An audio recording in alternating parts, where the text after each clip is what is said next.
Oh, the broadcast is live. Hey, Hey! Woo! everybody. So, okay. Oh, I see everybody in the chat, in the comment section. Hello, hello, hello. I see you guys. Okay, so check this out. Well, first of all, happy money making Monday. Yes. Yes. I thought it was very important. Let me just tell you, Dr. Lynn Richardson, who is my guest here today for anybody who's just now logging on. Dr. Lynn Richardson has been my guest for Money Making Monday a couple of times before. And I have to tell you, just 2 weekends ago, I did my bedroom candy convention, right? And this year we had to do it virally online.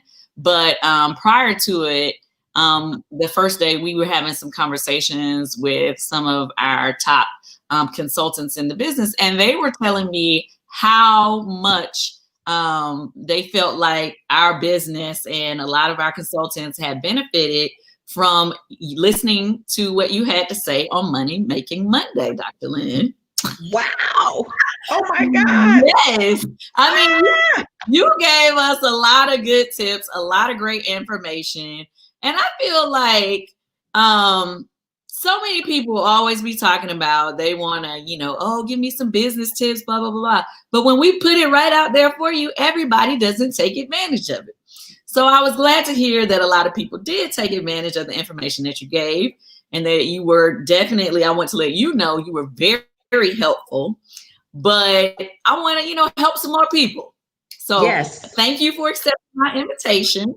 Of course. And Always. I hope you guys have your notepads ready, because right now she's always dropping gems throughout the conversation.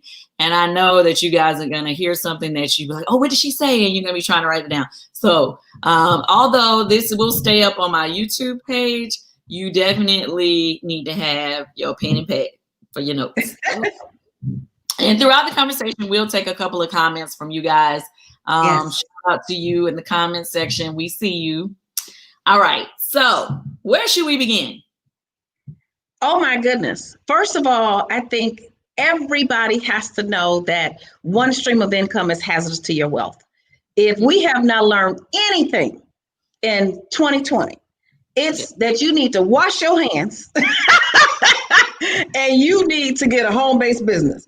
Now, I don't know what the other, there are some much bigger lessons in that, but wash your hands so that you will not contract the virus, or you won't touch your face, and you can stay healthy and whole and all of those things. And of course, there's many other things that go along with that, wearing your mask, social distancing, but it all starts with washing those hands and get rid of that virus. I would say the other biggest thing that everybody needs to know is that everybody has to have a home-based business. There really is no other way. Everybody has to build multiple streams of income. And I think, Kandi, you are an example of that. Mm-hmm. I've been telling people that for a very long time. That's something that I read when I was a kid, and I took it to heart. In order to become a millionaire and stay a millionaire, you have to have multiple sources of income. Now, it's nothing wrong with you having, some people look down upon people with a 9-to-5 job and all. No. We're not looking down upon anybody who, decided that the career field was that for them, and that is great. But we can also have another business that brings you an extra income that that you could be having to supplement what is coming from your other business or other job or whatever you may have. So let's get a little bit more into that, Dr. Lynn. Yeah, I think that everybody should keep all of their jobs. Let's start there. So keep all of your jobs. So if you have a corporate job, I say right now, keep your corporate check, keep your benefits, keep your 401k, keep all of those extra fringe benefits that keep coming in. The problem, however, with only having a corporate job is that you are an employee. And when you are an employee, you are basically stuck in the rat race. We've heard Robert Kiyosaki talk about being in the rat race. And of course, there's still many people who are making money in the rat race, but you will never get out of the rat race only having a job working for somebody else. Why? Because that is called earned income. Earned income is income that you get when you exchange your time for money. And there's only 24 hours in a day, 7 days in a week. So at some point, you're going to run out of time. The second part about earned income is taxed worse than any other kind of income. So earned income, let's say I remember going from making Kandi, going from making $20,000 a check to $50,000 a check, or, working in corporate America, going from that dream job or that mediocre or that middle management job, I should say, making $75,000 a year to making $200,000 or $300,000 a year. Well, I cannot tell you the number of executives and people who I know who get the big raise on their job and their check is actually less, because the more money you make, the more the IRS will take. So that's the more you make, the more the IRS will take, because then you get into all these different tax brackets. So earned income and employees get treated the absolute worst by the entire economic system and by the entire system that the United States is built upon. And that is a system where you get to go out and make as much money as you want. It's called capitalism. The second type of income that you can earn is income from your capital gains, like your investment. If you put money into stocks or bonds or 401ks, then you can make income from that. Well, you need some money to come from somewhere to even get that. The third kind of income is passive income.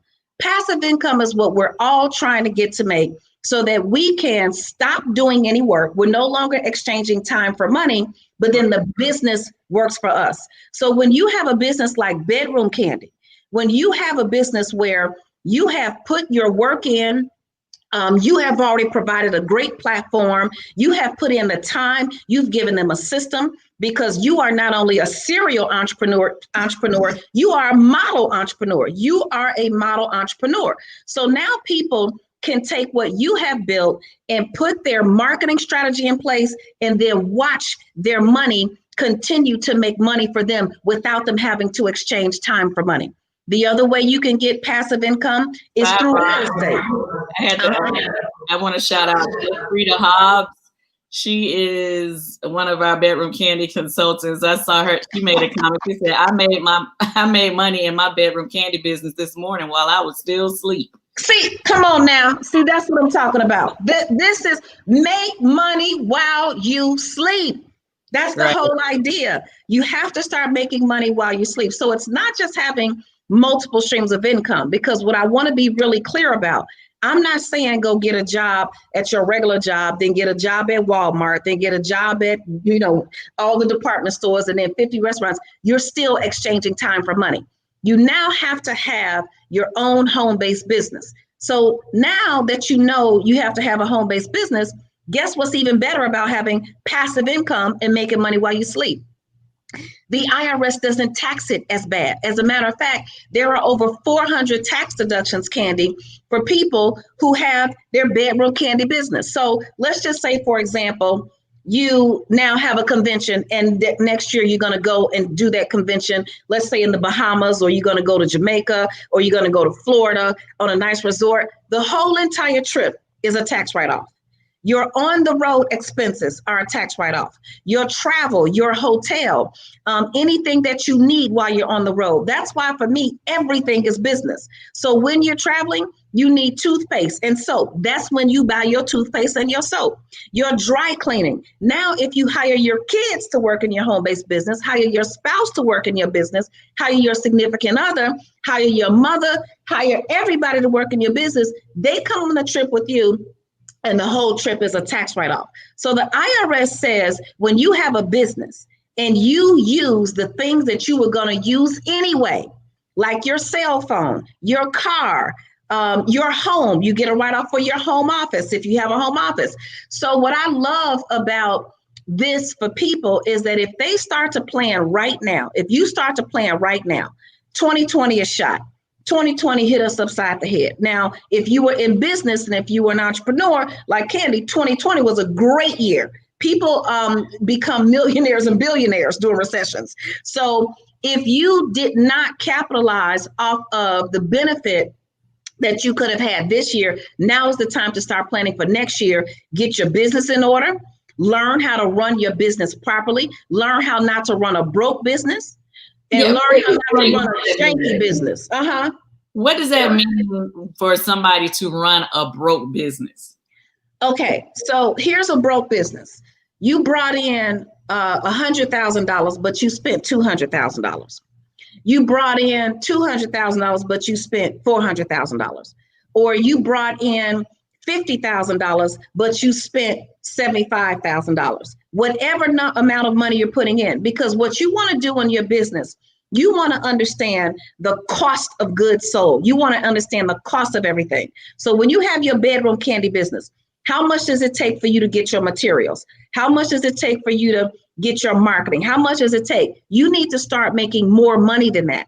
And a lot of times we are so busy, because just because you're busy, B-U-S-Y, does not mean busyness, B-U-S-I-N-E-S-S. Okay. Busy does not equal business. And a lot of times people are very busy and they look like they're doing well, they're making money, but then their bottom line is in the red. They're not making enough money to cover their expenses. Now they can't pay their employees. They're still trying to keep up with the look of the business in order for it to look like it's profitable, but it's really not. So in the Entrepreneurs Academy, we teach people how not to just develop multiple streams of income, but how to, like you said, stay in business, but also stay profitable in business. Right. Well, when you break it down that way, I do know a lot of people who tend to, like you said, run a broke business. And that is because I think it's multiple things. I agree with you. Some people do not, really calculate and get their cost of goods down to a certain, make sure their profit margins are correct. Mm-hmm. Some people are living off of their profits. My God. Right. Instead of reinvesting back into the business or doing whatever, they will just spend all the money and be like, oh, I made $5,000 or whatever. Oh, okay. Well, let me go get that new bag I want or whatever. My goodness. And a lot of times they're not even, because the money is coming in, they're not really looking at what they're spending. So even though the business is doing well, the business starts to hurt because they're not reinvesting that money back into the business to get the things, the supplies that they need, or doing this. So I think a lot of people, if you have a business and you feel like, well, it seems like I've been doing good, I've been selling my products, or I've been doing this, or I've been doing that, then you need to start basically breaking down, okay, where is the money going? Yes. Money that I'm making from my business, where is it going? Mm-hmm. Have I been, investing back enough into getting more products so that I can continue to, multiply, my income? What am I doing with the profits that I made? Did I put enough extra on it so that I do have profit? Some people forget to put in whatever they have to do for their packaging and all things. They only cost, the product costs $5. Well, the product costs $5, but shipping costs another whatever, and all your little labels and stuff, they cost something. Just your cost of your everyday day-to-day business costs something. So you got to make sure you incorporate all of your costs. One thing that I have to say, I learned a lot from my husband, honestly, because background, a lot of people don't understand his background from being like a production manager and a line producer on TV shows. He was the budget guy. So he was always one who has to break down, we're not spending no money on that. We're not spending money on it. And we always make jokes about him saying that he's cheap, which you need a cheap person on your team. You need a cheap person. Right. But he is so good at making sure that we keep to, the bottom line so that we're not overspending, especially like, say, for instance, when it comes to restaurants. When you see people going out of business with a restaurant, you be like, well, people was going there all the time. Why couldn't they stay open? It's because a lot of times they're not really looking at the bottom line. They're not making sure their profit margins are right. They're not really seeing how much money is going out on liquor or how much money going out on this. They don't really know if the people getting them or not, you know, that's working for it, because they haven't really been counting every penny. But, you know, those things are very important. Clock where you're spending your money. Clock and what you're saying, let me say this. When you said reinvest your money back in your business, I want to jump out the chair and just run around the whole house, because that's the part that I think we forget. So you have your business, you've got your home-based business, you're running it, you're excited about it. Your money will work harder for you than you could ever work for it if you let it. You have to let it. If you go take the money, so let's say you do a party and people buy things, and now you're thinking, oh my God, I had this big party, I made all this money, I have all this extra cash. Cha-ching, the first thing you want to start doing, you know, I have this thing, the 5 F's that'll keep you broke. Feelings. You start feeling a certain type of way. You start feeling all good. Now you want to go spend all your money. Feelings. Now better write this down. Feelings is the first one.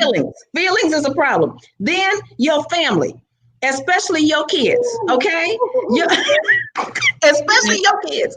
Now you're feeling guilty. I literally was just watching a video of my kids when they were 12. My youngest is 18 now, 19. They're in college and all of that.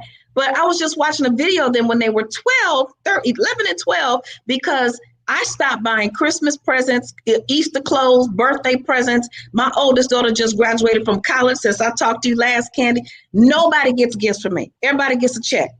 Everybody has to work. And so, everybody gets a check. Write it off. So let me tell you, because I need my money back. I need my money back. And if you add up the amount of money that you spend on family, like if you just go, I dare you to go through your bank statement for a whole year. Go through your bank statement for a whole year.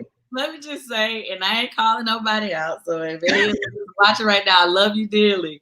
But there's certain people that I love dearly, true to my heart. But in my mind, I automatically have already know that a certain portion of money is gonna be set aside for them every year, because I know they're gonna need some every year, and I'm like, I know I'm doing this towards this person or that person. Yeah, we all have that. So it's the feelings that we have, sometimes feelings of guilt, sometimes like if I was traveling a lot on the road, I'm not there with the kids. But once I learned how to get my money back, because again, remember, I was in corporate America, started making a big fat salary, and I had this much money, and I was devastated. Because, I mean, I grew up poor. I grew up in the projects. My grandmother cleaned homes for wealthy white people, putting me through college. And so I thought once I became successful that I would have the money to show for it. But the more money I made, the less money I actually had. Then I had really bad spending habits anyway. So it was all just a big disaster. But when you start looking at your feelings and then your family, and then I also say, look at your friends, you know, when you go into business, and you have a bedroom candy business, and you think all your friends are going to join in and be a part of your business and support your business. You have to find new friends. You have to now, it doesn't mean that you detach yourself and you don't talk to them. You're not even mad. But what you have to understand is that as you get to new levels, there are going to be new devils, and there are going to be new things that you're going to be introduced to in terms of how to run your business. And everybody that you used to know, your best friend from kindergarten, used to go outside and play double dutch with your first grade neighbor down the street. Y'all been kicking it all these years. Everything you did, she did. Everything he did, you did. But now you're in business, they're not ready. And it's okay. So you want to think about that. And then I also talk about food. So how many times do you go out to eat? How many times do you go? Let me tell you, every time I eat, about that, but go ahead. It's business. I was looking at Old Lady Gang. I wish I was in Atlanta. But let me tell you, when I go, it's business. And I'm going to have people there that I'm discussing business with. And so now the meal becomes a tax write-off. And then the last thing I say is fun. And you can have a lot of fun.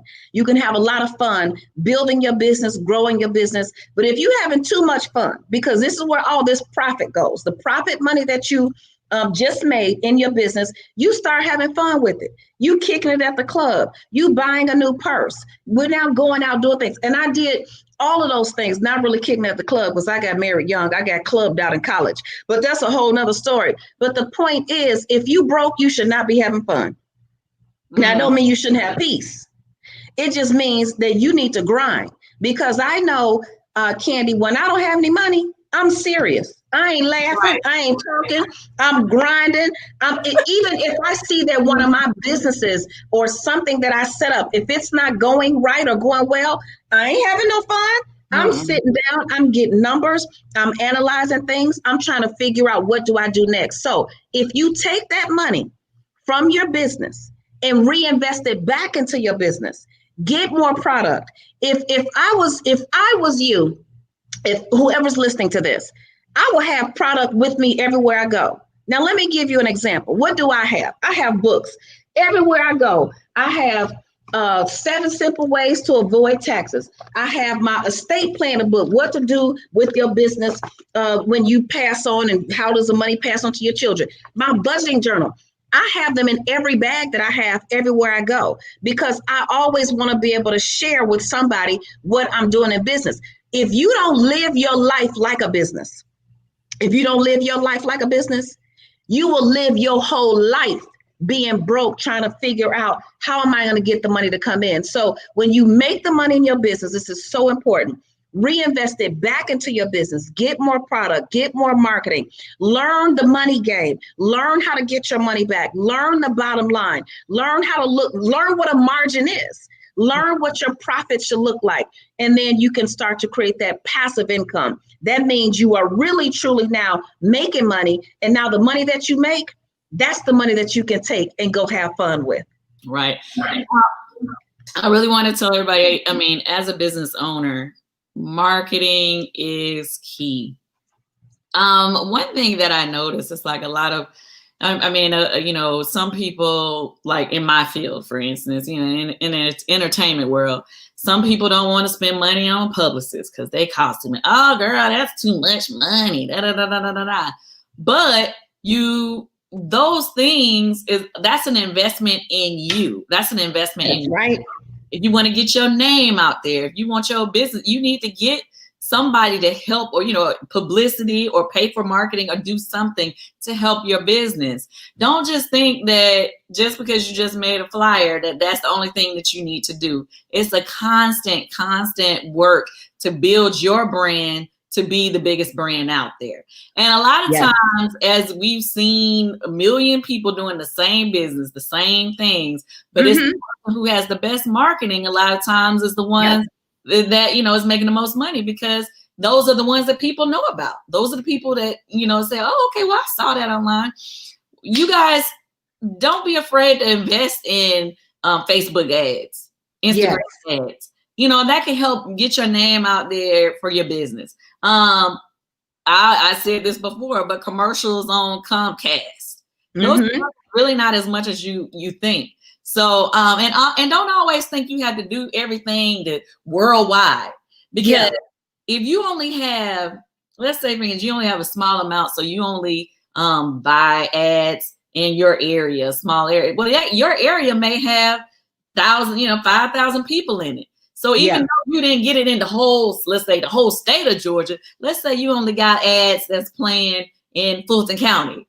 Yeah. Only because you can only put forward $500 or something like that to market. But in that Fulton County, well, I'm just, because that's in Atlanta, so I'm naming that because that's where I'm at.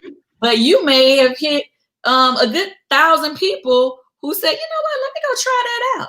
Let me go to their website and buy from them. Or, you know, and sometimes it's better to have 1,000 or 500, 10 or 20, whatever, a small amount of people who are consistently supporting you, supporting your business, than it is, just when you look at all these people like, oh, I wish I had 1 million people, or I wish I had 1,000 people. Well, sometimes when you see these people that got 1 million followers or 500,000 followers or whatever, sometimes those people don't really be buying nothing from them or supporting them. Mm. But if Nope.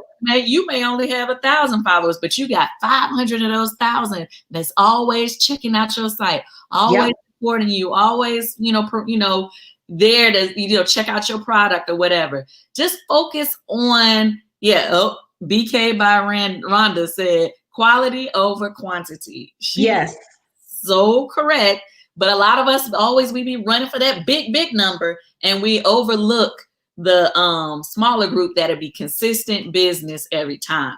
So let's not forget that. Now, one thing that we were talking about before we went live, you were saying to me that everybody needs to be planning right now for 2021. So can I see in the comment section, if you've already started putting together your financial plan for 2021, put your hand up, just post a little hands up in your in the comments. So tell us, what do we need to be doing to plan? Like, what kind of things should we be doing while we waiting for them to post their comments? So I think, a lot of people may not have posted or raised their hand because they may not have started planning yet. Because I think a lot of times we are living in the right now of our money situation, because we know I need money today. I need these bills. The first is coming up. The bills from last month, when I was living check to Monday, that means you get paid on Friday, and by the Monday you are broke. Not check to check. That means you get paid on Friday, and by the next payday you broke. But check to Monday is a whole nother game. You get paid on Friday, you kick it on the weekend, you pay on your past due bills, okay? Because in your mind, your current bills are not due yet. So if you're still paying your past due bills, you are not planning for 6 months from now, because you're still thinking about yesterday. Right. But I'm going to tell you this. You cannot win in survival mode. That's survival mode. Survival mode is anxious, and it's like being in the wilderness, and it's the animalistic part of all of us that will force us to survive, but you cannot strive. So the number one thing that I would say to you is, if you are struggling right now, if you don't have a plan, if you're trying to figure out how you're going to make ends meet, if you were furloughed off your job, laid off, you don't know when you're coming back. If you have a job, you don't know what's going to happen, because there's still going to be employment cuts. Because let me tell you all something. I'm working with people in corporate America. These companies are trying to figure out how to get rid of as many people as possible and send them home, because we have proven that we could do business from home. Mm-hmm. The world has been completely transformed in understanding that you do not have to go anywhere to have business. You don't have to have people standing at the door. You can eliminate the receptionist. You can do all of these things. So the number one thing you can do, if you are in survival mode, and I have been there, and let me tell you, and sometimes even in certain businesses, one business could be doing well, but another business could not be doing so well. The best thing you can do in survival mode is to decide to strive and not just survive. So start planning. I tell everyone, when you want to know if you want to know how to play basketball, you're going to go to a great basketball coach. If you want to know how to swim, you're going to go to a great swim coach. If you want to learn business, go to a great money and business coach. And that's what we have put together. So when I tell people, start here, you're going to start here. You're going to do the 21 days to financial freedom. Then you're going to start building multiple streams of income. Then we're going to put together your master achievement plan. You will look up, and in 6 months, you'll have a whole plan, simply because you are doing things step by step, day by day, to get you to that next level. Now, Kandi, you naturally do that. Because just the same way you were born, you know how to sing, like you know how to act, like you just have natural talents. Doing business is a natural talent for you. It's not a natural talent for everybody. So if you are not a natural talent at doing business, then you want to learn. You can be coached and trained how to do business better. The other thing, Kandi, is this, and this is huge. You want to start planning right now, because there is funding available for Black-owned businesses, women-owned businesses. There's lots of fun. There's a grant today, and I will send it to everybody who goes to the link and gets the stuff or whatever. I'll send it out. It's I think the deadline is either tomorrow or Wednesday. $250,000 grant. There's other grants. There's microloans available. So what you want to do in your business, you need to learn how to supply a need that will never go away. And if you have a bedroom candy business, there are enough products to supply needs that will never go away. Some of these needs been here since the beginning of time, since before time, okay? There are some needs that are not going to go away. So how are you going to stand out? How are you going to supply a need? How are you going to build a relationship?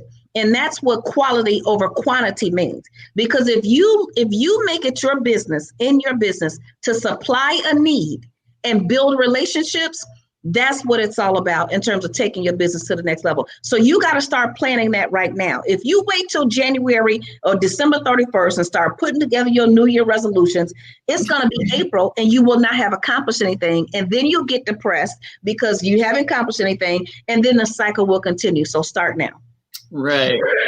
Let me just say, for all of my bedroom candy consultants, we have had a record-breaking year during this whole pandemic. Yeah, because everybody's at home. We have sold more products and all of our things now than we ever have as a business. Now, we've done great in the years prior, but this year has been phenomenal. And it definitely taught us all something, that basically you could be working from home and you can still, as long as you know how to market, word of mouth, put your products out, people are still buying right now. And yes. I'm not just talking about bedroom candy. Like, I know a lot of other people who have home-based businesses, whether online stores or different things that they're doing, and all of their businesses are doing extremely well during this time. Yeah. So really, it's on you. I see one or two people like, "Oh, I'm not doing good," but I feel like it's the mentality of it. Oh my goodness, that's what I was gonna say. Where your mental is really is going to control where you are. Because if you automatically say, "Oh, I'm not able to go out and take meetings like I was used to. I wasn't able to network like I did before," so it's not going well. No, you already have talked yourself into zeros. Yes. And not the zeros you want, not adding zeros, but zeros, taking them away. Yes. And so I think, let's first start on our state of mind and really put ourselves in a place to be like, just because I'm at home means nothing. That's right. You have to start rethinking your strategy of how you plan to sell your business or do your business. For those of you, I saw a couple of people out here who say that I want to start a business, I just don't know what to do. I always put it out there to be able to join Bedroom Candy. I'm telling you, a lot of people will tell you they're making great money with us. But even if you do not decide to do Bedroom Candy, you have to come up with something that you can have as your own personal home-based business. Like Dr. Richardson said, the tax benefits. I mean, look at all these multimillionaires out here. You hear they ain't paying no taxes. And you're like, how is it that I'm working my job and they taking half my check, but then that's right, they over there not paying nothing? Well, you need to put yourself in a position where you can get those same benefits, those same deductions. So one thing I wanted you to repeat, you said it, you touched on it briefly today, but you said it the last time we talked. Can you explain to the people how they can make their kids employees and write the money off? Like, how did you gave that tip before? Yes. So one, everybody has to have a home-based business. And why? Because when you have a home-based business, you get to write off things that you were going to spend money on anyway. And there are literally hundreds of things that you're spending money on that you can write off if you have a home-based business. If you don't have a home-based business, you just spend some money that you'll never get back. But if you have a home-based business, you spend the money and now you get it back. So I did not pay my kids tuition. I did not pay for them to go to cheerleading camps and practice. I did not pay for them their lunch money when they wanted to go on a field trip.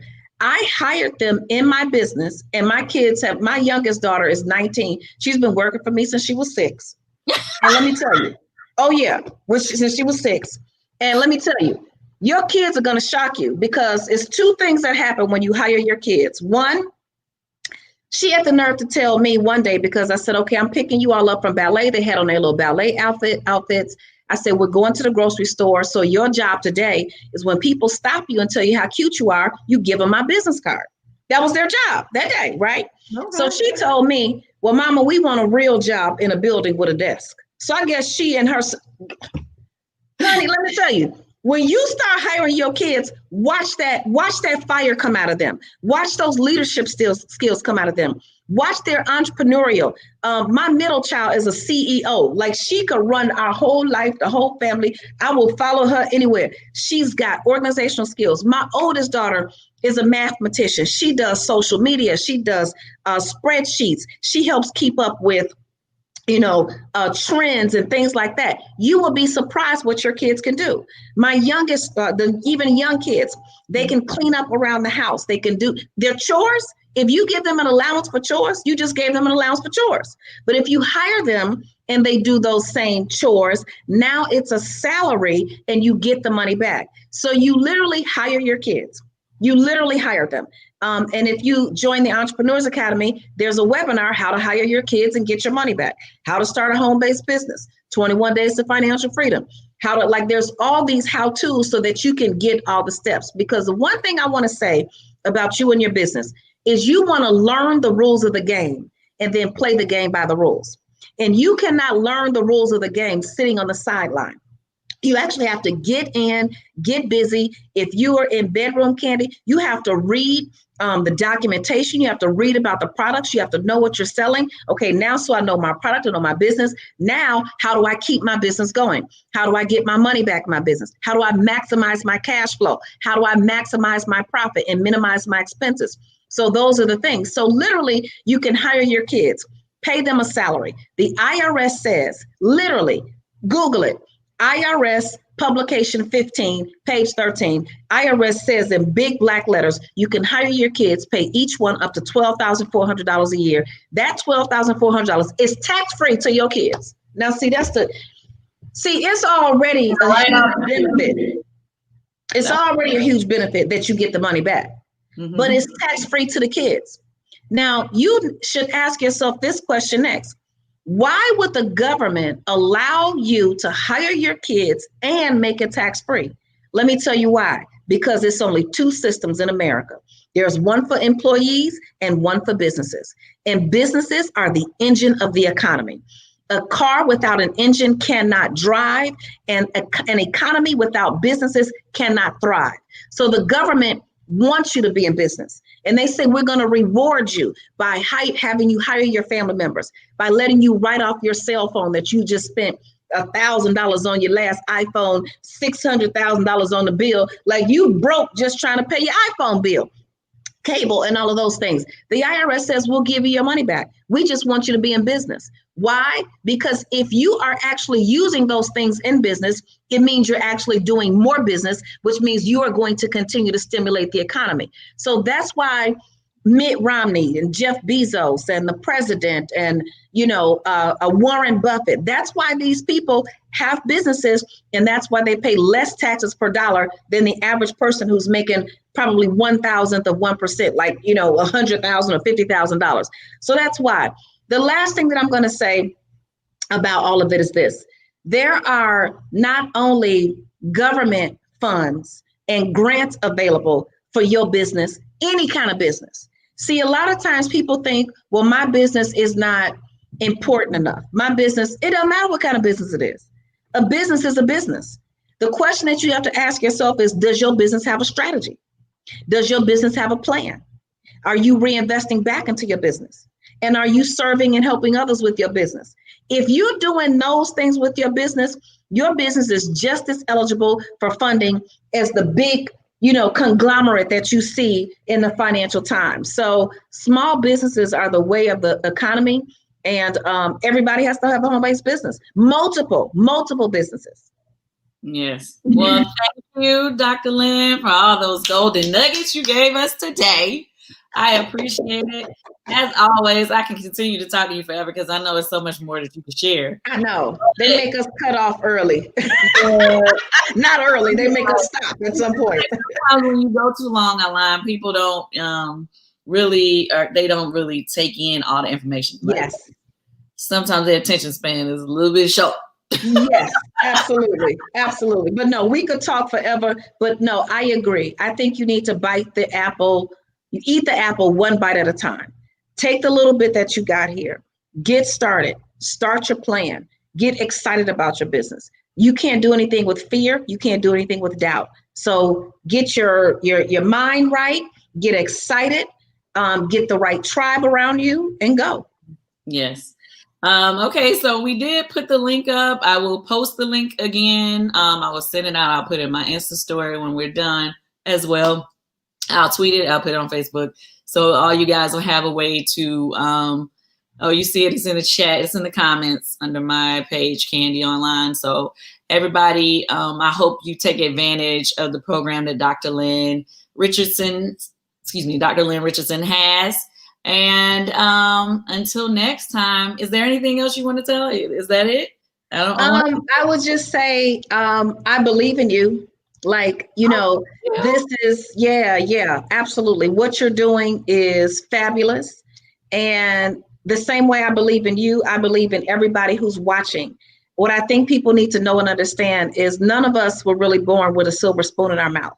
What we did is we learned the rules of the game. We played the game by the rules and we did not quit. So if you do not quit, don't quit. This is not your season to quit. That's the key. Yep. Don't quit. And, and always try to help other people along the way if you can. That's my main thing. I always try to help everybody else along the way as I'm learning. I'm trying to help you guys learn more. So I hope this was helpful to everyone.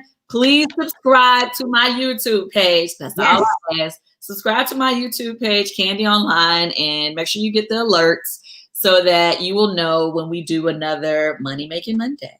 So thanks for watching. Yay! Your Monday. Bye-bye. Thank you for having me. Mwah. Mwah. Bye.